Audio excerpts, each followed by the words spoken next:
Hello, this is Justin Williams with the Wolfpacker podcast. I'm joined today, as always, after an NC State football game this season by former Wolfpacker and current Canadian Football Leaguer Mike Rose. And before we get too far into this podcast covering NC State's regular season finale win over the Georgia Tech Yellow Jackets, 23-13 in Carter Finley Stadium on Saturday on Senior Day, this podcast is brought to you in part by JFQ Lending. With interest rates below 3%, there has never been a better time to lock in a low fixed interest rate on your mortgage. You'll never need to think about refinancing again. Set it and forget it. And with JFQ Lending, you are guaranteed to get the highest level of customer service. They have an A-plus rating with the Better Business Bureau and over 3,000 five-star reviews. Give Hunter Clausen a call today at 480-513-3992 or email Hunter directly at hclausen@jfqlending.com. That's HCLAUSSEN@jfqlending.com. JFQ Lending, Inc., Equal Access Lender, licensed in over 40 states, www.jfqlending.com. And while you're on the World Wide Web, head over to the wolfpacker.com and use promo code PACK60. That's promo code PACK60 for a free 60-day trial to our website full of premium content, news, and analysis of everything Wolfpack athletics. We've still got plenty to unpack now that NC State's regular season is complete and the bowl game's coming up. We're going to figure that out in a couple weeks from now. And, of course, men's and women's basketball is going on right now. The men are about to start their ACC slate, I think, next week, maybe in a couple weeks now. And the women's basketball team, super exciting to follow. They just upset number 1 South Carolina last week. So lots to keep track of. And, of course, recruiting is going to get going more so here in the next couple months for football as well. So be sure to go to wolfpacker.com, use promo code PACK60, take advantage of that free 60-day trial on all of that premium content, news, and analysis. Okay, so Mike, we're sitting here today. The regular season is complete, and it did not go anything like we thought it was going to go this year. First of all, a huge accomplishment for NC State to play all 11 games this season in a year where that was, if you had told me at the beginning of the season NC State was going to play every single game this year, I mean, I'd give you maybe a 5% chance with everything going on with COVID and the uncertainty and the cancellations. There's not a lot of teams in the country that can say that. I'm pretty sure NC State's on a short list of like 3 or 4 schools in the country that have been able to complete a full regular season schedule this year. So huge defying of the odds there. And then another defying odd moment, NC State wins a record, a career or program record, 7 ACC wins this season, finishes the year 8-3 after a disappointing 4-8 season, which only had 1 ACC win in 2019. So really, the story of this game, look, it wasn't, again, kind of similar to last week. It wasn't necessarily pretty, but NC State gets the job done, figures out a way to finish the season on a 4-game winning streak, and beats a Georgia Tech team, which, has some young talent on it, and beats them 23-13 in the season finale. And now NC State's going to be sitting here looking forward to a good bowl game. So, Mike, just your thoughts on, now that we're here at the end of the regular season, just kind of your overlying thoughts on this NC State team and where it sits as it awaits its bowl game destination. It's always good to see history, and they should look at this as you created history, but you should strive for next year to decimate this history, because a lot of people are going to say, oh, COVID and asterisks, they didn't play Clemson, whatever. Take your wins when you could get them. The boys earned it. Congrats. You beat who they put in front of you. And at the end of the day, that's all that matters. I think next year you have to take this same momentum and prove to people that you're the real deal. So take this time, get it together. And I hope that, we get a decent opponent in the bowl game.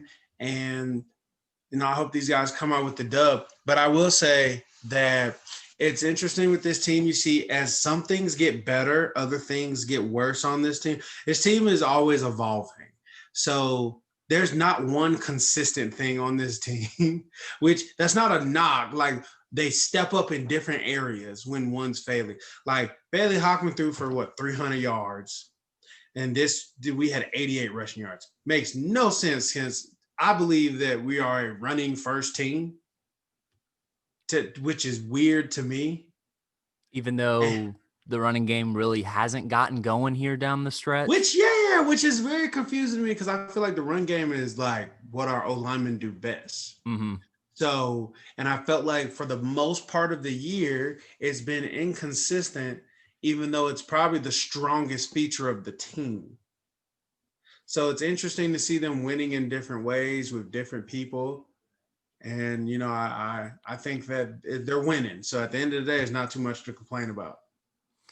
Well, the common denominator of this fall for this NC State team has been its grit. As you mentioned, it's found numerous ways to win. At first, it looked like the offense was going to be carrying a lot of the load this year. But, you know, in these last 3 games, the defense has really come into its own. And look, has it been perfect? No. I think there's a very small list of college football teams in the country, however, that could say that they have a close to perfect or quote unquote perfect defense that, you know, on any given night could shut out any team in the country. NC State is not one of them. But in these last 3 games, you go back to the Liberty game, a team that entered that game as one of the top 20 offenses in the country, was averaging 240 plus rushing yards per game. And its 2 games against ACC opponents averaged over 290 rushing yards per game. And NC State shuts them down to, I think, just 110 rushing yards, 2.8 yards per carry, and shuts out a Liberty team to just 14 points that had been putting up, you know, 40, 50 points on other teams throughout the season. Accomplishment there. NC State gets the job done, 15-14 win. You go to Syracuse, an NC State team that's struggled or, you know, at times has looked really good in run defense and at other times has really struggled. You look back at those Virginia Tech games or the Carolina game where Carolina was able to rush for, it seemed like 1 million yards, over 350 rushing yards. And then against Syracuse in the Carrier Dome, this Wolfpack defense shuts down Syracuse's run attack to just 3 yards on 25 attempts. Doesn't matter who you're playing. That's very impressive. And then you look at the season finale and look, Georgia Tech was able to run the ball effectively throughout the game. 261 rushing yards. They finished the game with averaging 5.1 yards per attempt on 51 attempts.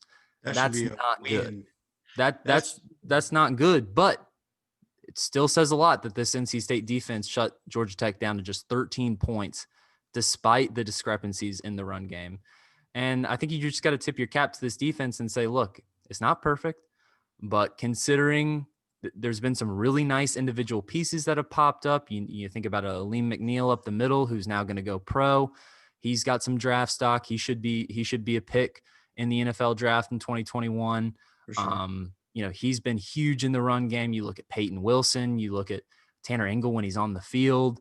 You know, I mean, this defense is what it is, but I think it's gotten into its stride here down the stretch, which is exactly when you want it to be. So I think that's a good place to start for this game, Mike, the defense. No, for sure. For sure. And just know we love Tanner Engel when he's on the field, but he's never on the field. We're in a weird way. Like I see him all the time, but he's always disappearing. Well, look, he was the first guy. Look, as soon as he made that hit yesterday, he knew it. He knew he was about to get ejected. We got to teach him how to like hit people in the knees or something, because this is it's bad. It's getting to the point where he's not going to ever play. He's going to be suspended forever. Well, it's his 3rd targeting penalty of the year, his 3rd ejection of the season yesterday in the regular season finale. You hate to see it for Tanner Engel because, you know, he's been out of the lineup consistently throughout the year. He's missed, I think, 3 or 4 games due to injury. You know, even in the season opener, he played limited snaps in that first quarter before suffering his first injury of the season. And as we mentioned, the 3 targeting penalties this year, he's been crucial for this defense when he's on the field, and his absence is felt when he's not on the field. But also credit to, you know, some of these younger guys in the secondary that have had to step up in his place when he's not been available. You know, you think about a Jakeem Harris, a sophomore safety that's played, I think, the most snaps on this defense throughout the year when it's all said and done. Tyler Baker-Williams has come up big in stretches at the nickel position. And then you've got kind of this rotation at safety. A guy like Isaac Duffy, who is a former walk-on, comes in and plays very valuable minutes at various times of the season, in place of an injured or ejected Tanner Engel. So, look, this defense, a lot to work on between now and the bowl game. And depending on what offense NC State's going to face, I think that could be a problem for the Wolfpack in its bowl game. But they get the job done. They do a good job preventing points on the board in these last 3 games. And ultimately, you can look at the stats, you can nitpick the stats, you can nitpick various plays in the game, but you know it best, Mike. You're a defensive guy, and the ultimate objective is to keep points off the board. And that's exactly what NC State's defense did yesterday. Yeah, man. They can get all the yards they want as long as they don't score. But, it's better on the stat sheet, and it looks sexier when it says like 150 pass yards and maybe 150 rush yards. That's okay. Then you held them to, but 260 is just it's just a stank number for anything over 110. I mean, 100 is a good rushing day for anybody. But anything over 110, you're like, we should have done a little better. Passing can be subjective because if they run that Texas Tech offense where all they do is throw, then you'll let 300 slide. I mean, I think this defense is doing what they can, and they're doing with what they got. I mean, they don't even have all their pieces. Usually Tanner Engel's hurt. I do believe Peyton Wilson has something going on with his arm. But, hey, he's fighting through it. We had Drake Thomas miss a game. I mean, every DB's missed probably one game at least. We got a lot of people hurt. But shout out to NC State for making it through COVID, man. They did a good job. Doran and staff did a good job keeping these guys away from people and in incidents that could get them COVID and shut down a game. So realistically, they're doing a good job keeping the lid on everything. Well, you mentioned Peyton Wilson. I think that's a good place to start. He finished the game with a team high 11 tackles yesterday, which puts his season total at, I believe, 108 for the season, an average of 10.8 per game. He played in 10 games. He only missed one, that Virginia Tech game, which clearly his absence was felt in that game, a game that was, a run heavy game, a game that was played at the line of scrimmage. You need a guy like him. He's kind of the, he's the hard hitter in that linebacker core. He's the guy that just embraces and loves contact, and you don't ever want to be on the receiving end of one of his hits.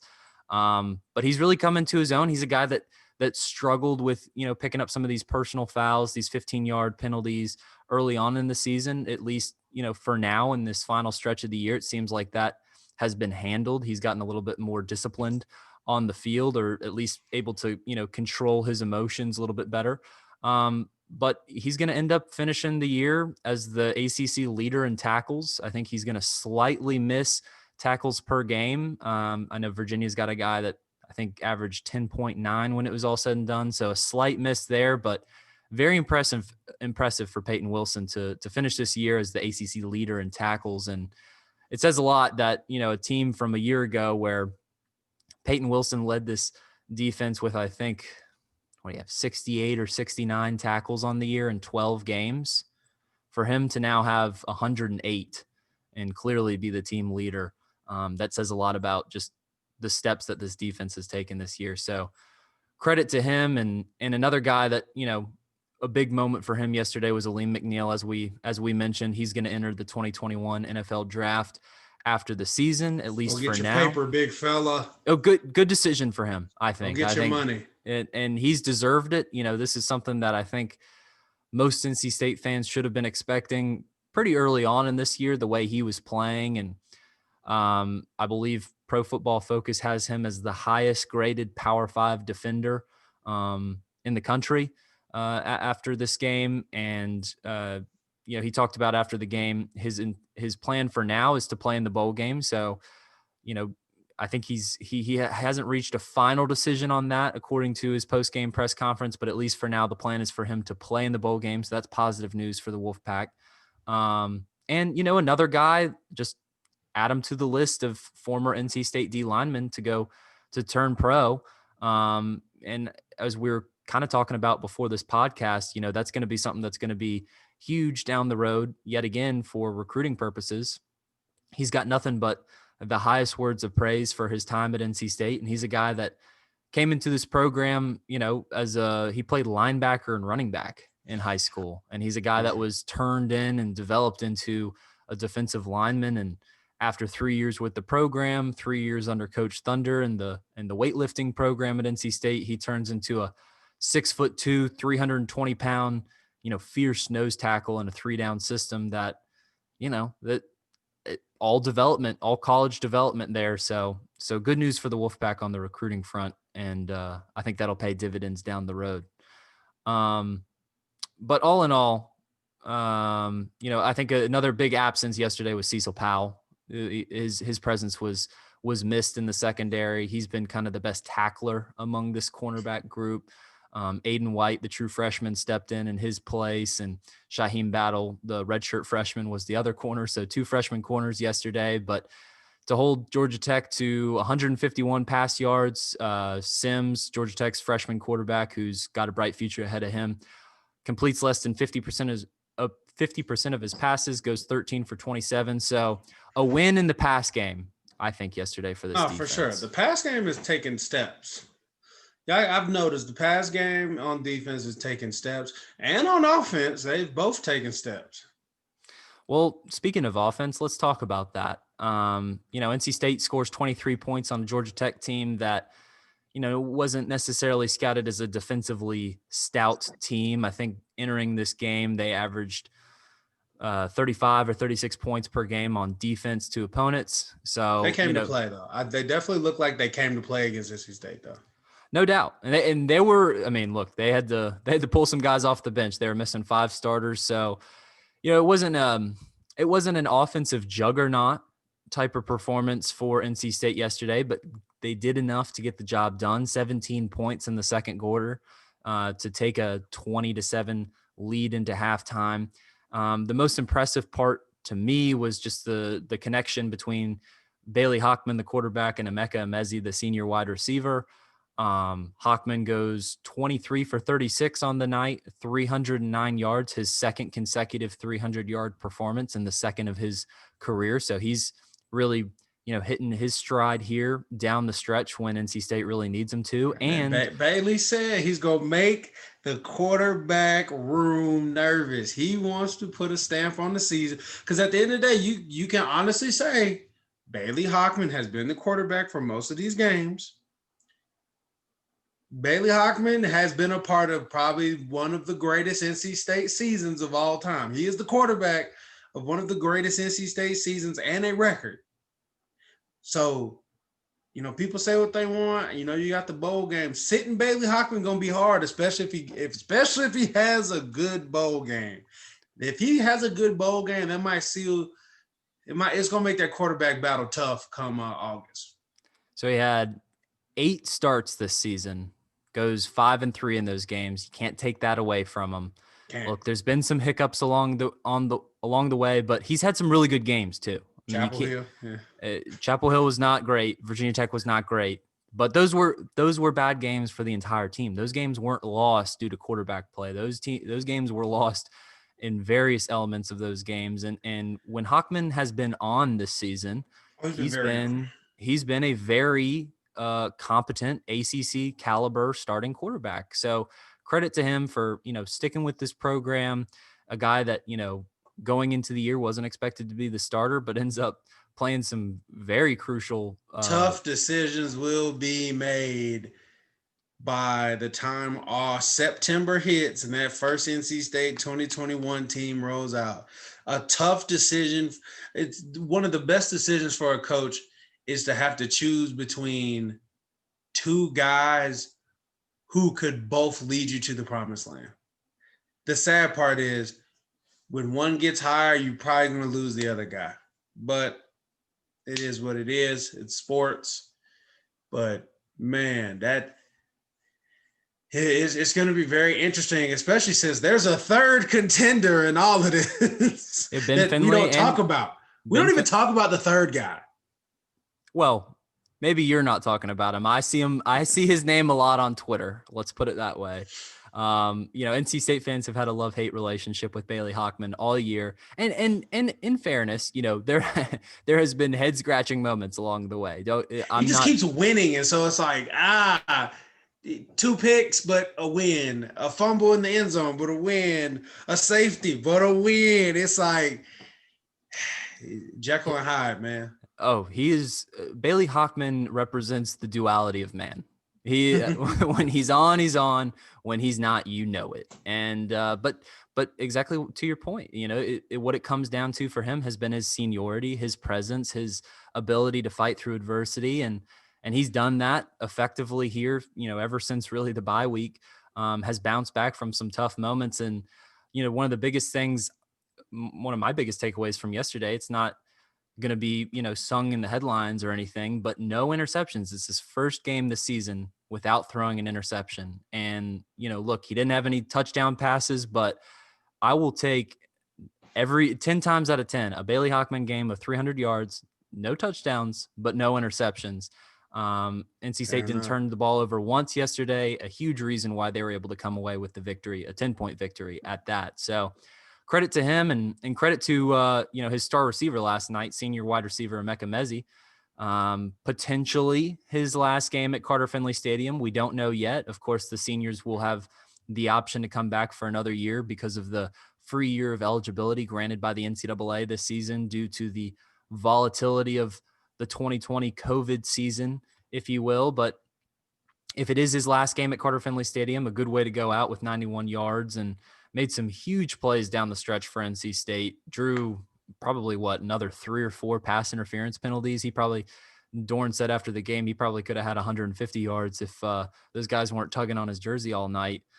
So a credit to him. And, he's just a big physical receiver that's proven this year that he can get up and make some great catches down the field. And, we'll see what he can do in the bowl game, and we'll see what his future holds. He was, after the game, he was one of the guys we talked to, and he wasn't ready to make a decision yet, but he did tweet last night after the game.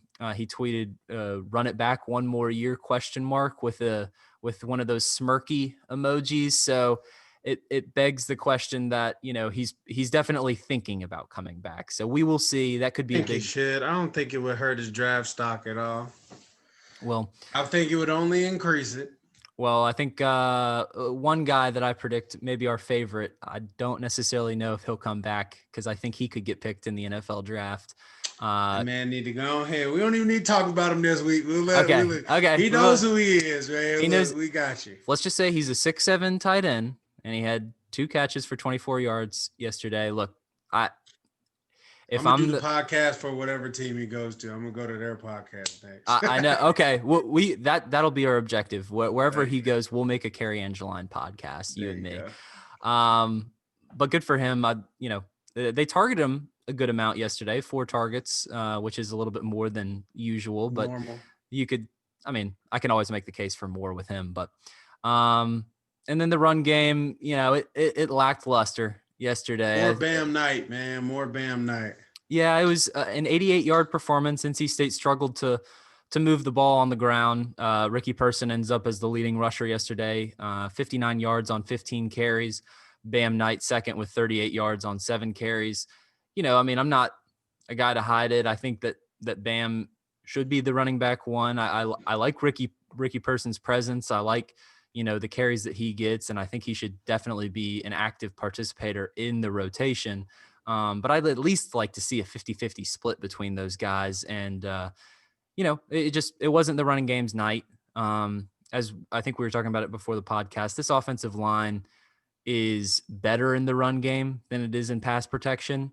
So we'll see. It's not showing up on the stat sheet right now. Exactly. And look, it's the game behind the scenes, the game of chess that the two coaches play, all week and leading up in their game plans. NC State, whoever NC State plays, their opponent has to scout out and scheme around that run attack. So look, Georgia Tech just stacked the box yesterday. They were blitzing practically the entire game, and they forced Bailey Hockman to make throws, and that's what he did. And it was a winning recipe for NC State. So, credit to the offense. They're a balanced attack. They're a team that's going to take what the defense gives them, is kind of Tim Beck's overall philosophy. And and we'll see the matchup that they get in the bowl game, because I think that'll be very interesting. One last point on the offense before we move on to our game balls here. But there has been some talk, Devin Leary when he was hurt in the Duke game in late October, he was going to miss at least 4 to 8 weeks, I think was the range of dates given. He's now out of his boot. He's now walking around.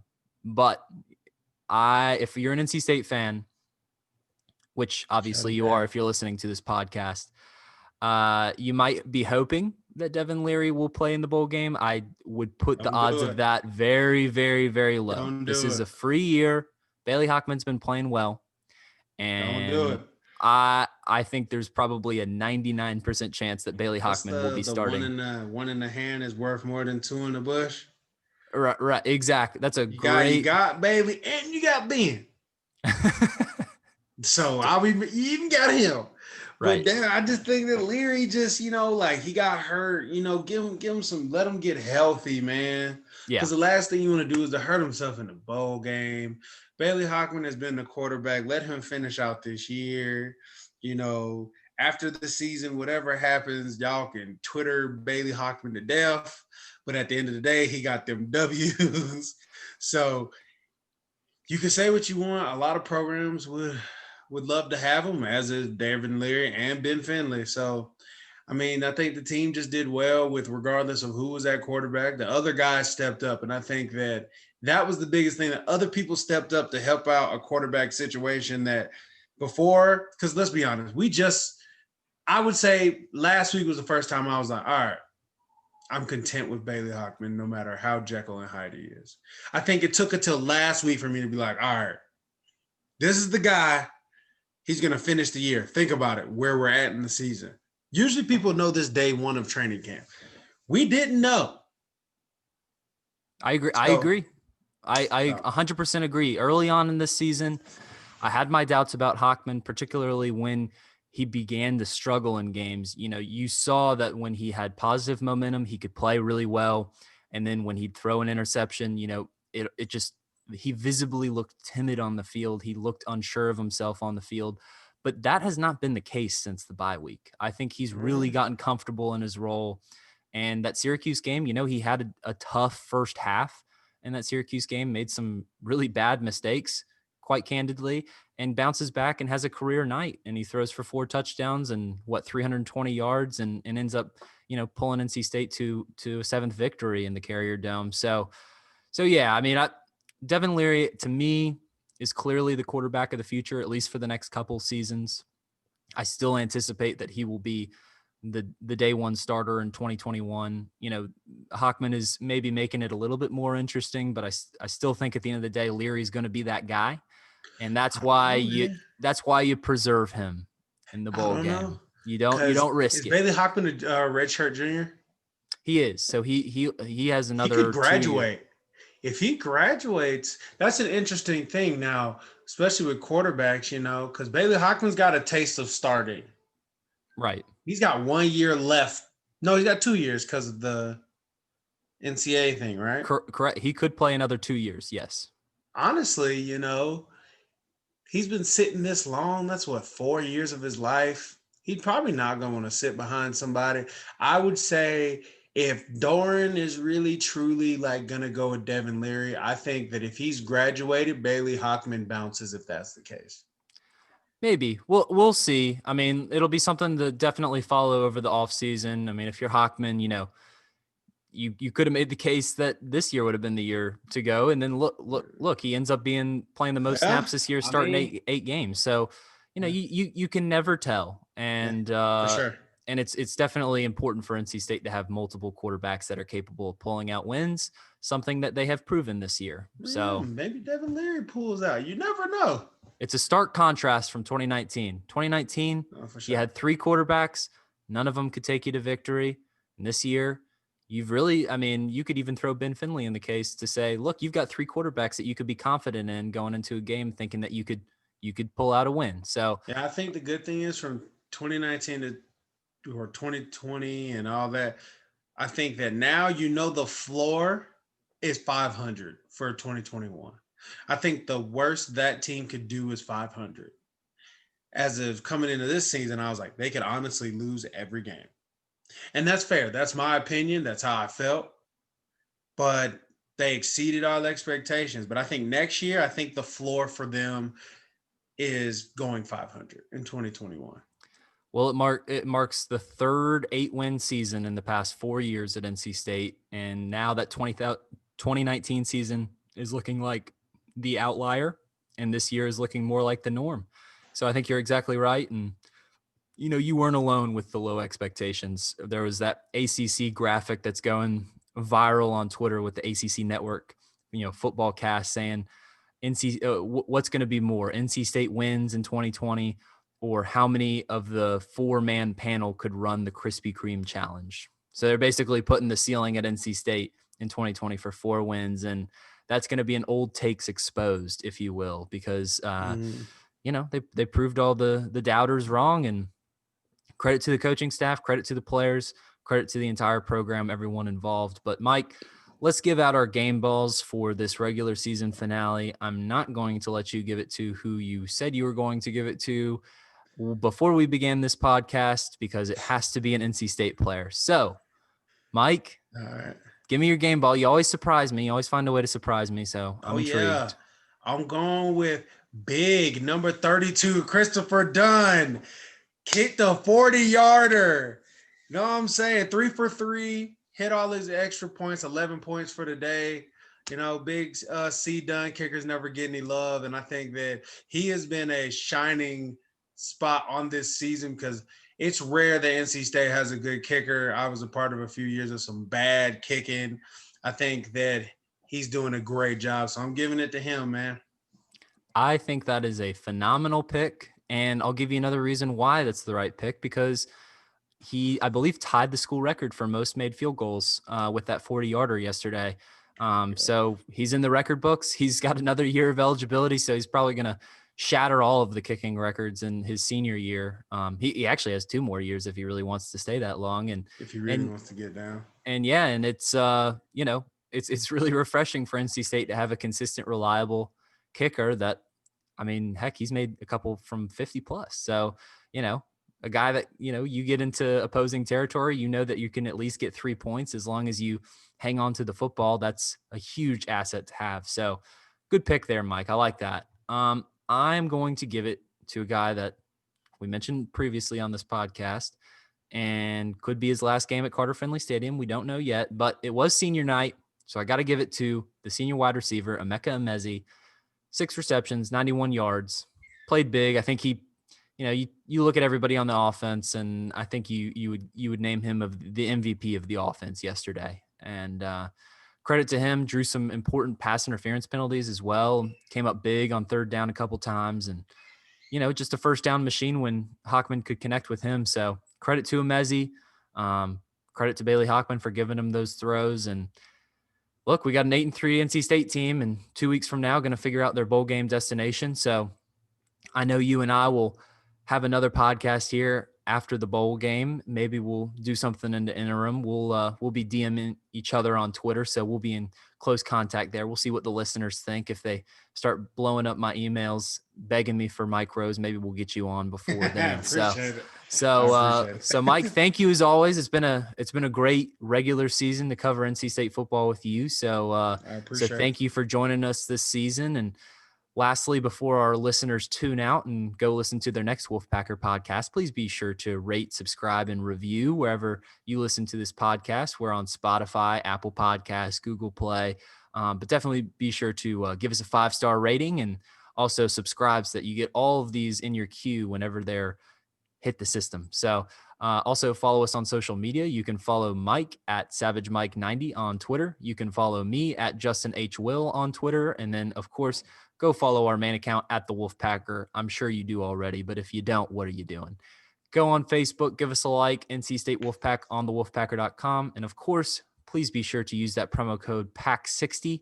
That's promo code PACK60 at thewolfpacker.com for a free 60-day trial on all of our premium news, content, and analysis.